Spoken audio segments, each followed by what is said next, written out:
Hello student, how are you. आज हम director of education Delhi की तरफ से प्रोवाइड की गई वर्कशीट नंबर 7 को करेंगे।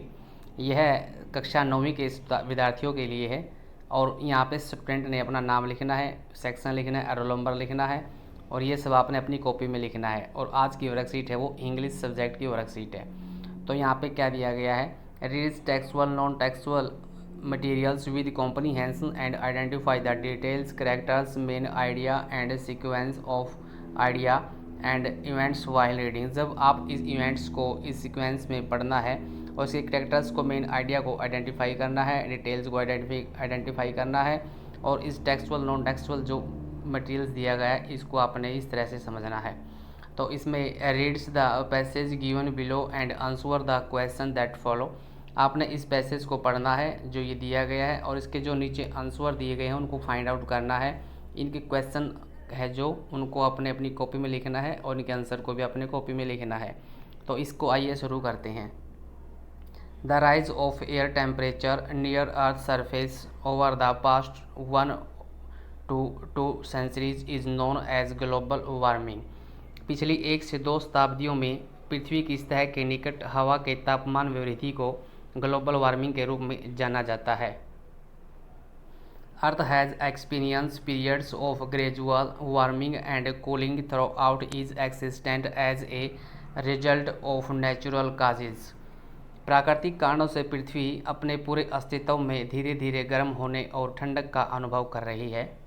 सच natural causes have included volcanic erosion and variation in the sun's output. ऐसे प्राकृतिक कारणों में ज्वालामुखी भ्रष्टाचार और सूर्य के उत्पादन में भिन्नताएं शामिल है। However scientist have attributed the recent increases in global temperature so human causes, primarily the release of certain gases into the atmosphere as a result of industrial activity। वैज्ञानिकों ने वैश्विक तापमान में हो रही वृद्धि के लिए मानवीय कारणों को जिम्मेदार ठहराया है। मुख्य रूप से औद्योगिक गतिविधियों के परिणामस्वरूप वायुमंडल में कुछ गैसें भी उत्सर्जित हो रही हैं। These gases are known as green house gases. इन गैसों को ग्रीन हाउस गैसों के रूप में जाना जाता है। They absorb and trap heat emitted from Earth's surface through a process known as the greenhouse effect। ये ग्रीन हाउस प्रभाव नामक प्रक्रिया के माध्यम से पृथ्वी की सतह से उत्सर्जित गर्मी को अवशोषित और सोख लेती हैं। Global warming is part of the more general phenomena of climate change. जो ग्लोबल वार्मिंग है वो जलवायु परिवर्तन की अधिक सामान्य घटनाओं का एक हिस्सा है। The terms global warming and climate change are often use interchangeably but they have distinct meaning. Global warming जलवायु परिवर्तन की अधिक सामान्य घटनाओं का एक हिस्सा है। ग्लोबल वार्मिंग और जलवायु परिवर्तन शब्द अक्सर एक दूसरे के लिए प्रयोग किए जाते हैं, लेकिन उनके अलग अलग अर्थ होते हैं। In the addition to the rise in air temperature, climate change encompasses changes in other elements of climate। हवा के तापमान में वृद्धि के अलावा जलवायु परिवर्तन में जलवायु के अन्य तत्वों में भी परिवर्तन शामिल होता है। These include variation in precipitation patterns, winds and ocean currents।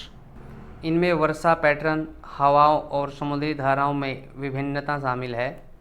Another distinction between the terms is the times frames that they describe। शब्दों के बीच में एक और अंतर वह समय सीमा है जिसका वे वर्णन करते हैं। Climate change includes changes that have taken place throughout Earth's history। जलवायु परिवर्तन में वे परिवर्तन शामिल हैं जो पूरे पृथ्वी के इतिहास में हुए हैं। Some of these changes have occurred very slowly over long time periods such as hundreds of million of years। कुछ परिवर्तन बहुत ही धीमी गति से हुए हैं और लंबी अवधि जैसे कि 100 लाख वर्षों में हुए हैं। Others such as global warming have occurred over much shorter time periods। Global warming जैसे अन्य कारक अलग अलग समय अवधि में घटित हुए हैं। The warming trend of recent times is a rapid and ongoing phase of climate change। हाल ही के दिनों में वार्मिंग की प्रकृति जलवायु परिवर्तन का एक तीव्र और निरंतर चरण है। तो आइए अब इसके क्वेश्चन देख लेते हैं। क्वेश्चन नंबर फर्स्ट क्या है? What is the primary causes of the recent increase in global temperatures. जो ग्लोबल टेम्परेचर है, तापमान है, उसको बढ़ाने में मुख्य रूप से कौन से प्राथमिक कारण है? तो हमने पढ़ा था, इसका आंसर सी हो जाएगा, industrial activity releasing green house gases. Question number 2, what are green house gases responsible for. इसके लिए जो ग्रीन हाउस गैसेज हैं वो किस तरह से रिस्पॉन्सिबल है, किस तरह से जिम्मेवार है ग्लोबल वार्मिंग को बढ़ाने के लिए? तो इसका आंसर भी हो जाएगा, trapping heat through the green house effect.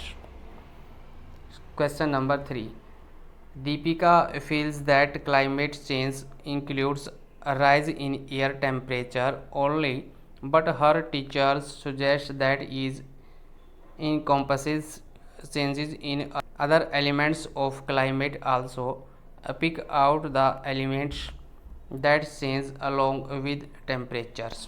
Deepika महसूस करती है इस इन्वायरमेंट में परिवर्तन को कि किस तरह से हवा के टेम्परेचर में बढ़ोतरी हो रही है, परंतु उसकी जो टीचर है उसको सुझाव देती है कि इस तरह के जो चेंजेस है वो केवल एक ही वजह से नहीं हुए हैं, अदर एलिमेंट्स भी उसके लिए जिम्मेवार है, जो कि इस जलवायु में परिवर्तन के लिए जिम्मेवार हैं। आपने उस पॉइंट्स को, उस एलिमेंट्स को बताना है जो इस टेम्परेचर के साथ और इस टेम्परेचर के जिम्मेवार हैं, बढ़ते हुए टेम्परेचर के जिम्मेवार हैं। तो इसका आंसर बी हो जाएगा, precipitations patterns winds and ocean currents. तो इस तरह से स्टूडेंट आज की वर्कशीट हमने कर ली है। मुझे आशा है कि आपको अच्छे से समझ में आ गई होगी और आपने इसके जो क्वेश्चन के आंसर हैं वो आपने फाइंड आउट कर लिए होंगे और इन सभी क्वेश्चन के आंसर को अपनी कॉपी में, फेयर कॉपी में करें और अपने सब्जेक्ट टीचर से चेक करवाएं।